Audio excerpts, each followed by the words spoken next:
আজ আমি বানাবো লাউ পাতার বড়া। এতে দিয়েছি আমি কাঁচা লঙ্কা, পেঁয়াজ আর মুসুরির ডাল আর একটু আলু চাল বাটা। আজকের আর আলাদাভাবে বেসন টেসন দিয়ে বানাইনি, আজ একটু নতুন ধরনের বানাবো বলে তাই করেছি। দিয়েছি হালকা একটু ময়দা। এবার বানাবো বড়া। তাওয়া আমি জেলে দিয়েছি, তেল দেবো। তাওয়াতে দিয়ে দিয়েছি, তাওয়াটাও ভালো গরম হয়ে গেছে।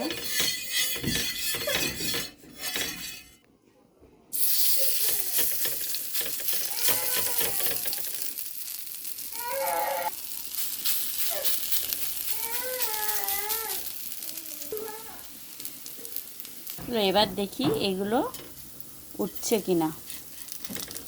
ঠিক আছে, খুব সুন্দরভাবে উঠছে। একটু করে হালকা করে বাদামি হয়ে কালার এসে গেলে, মানে একটু হয়ে গেলে এটা উল্টে দেবো। দেখো এগুলো উল্টে দিয়েছি, একটু ভালো করে ভাজতে দেবো। আর এটা তো লাউ পাতা সবাই জানো কত উপকারী। দেখো আমাদের ভাজা কমপ্লিট। বড়াগুলো দেখেছো কত সুন্দর হয়েছে। সবসময় একই রকম স্বাদের ভালো লাগে না, বেসন দিয়ে দিয়ে মাঝে মাঝে একটু অন্যরকম বানালে নিজেদেরও ভালো লাগে, আর অন্য যারা খাবে তাদেরও তো খুব সুন্দর লাগবে।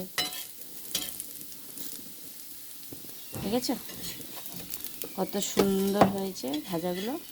এবার আমি একটা প্লেটে তুলে নেব।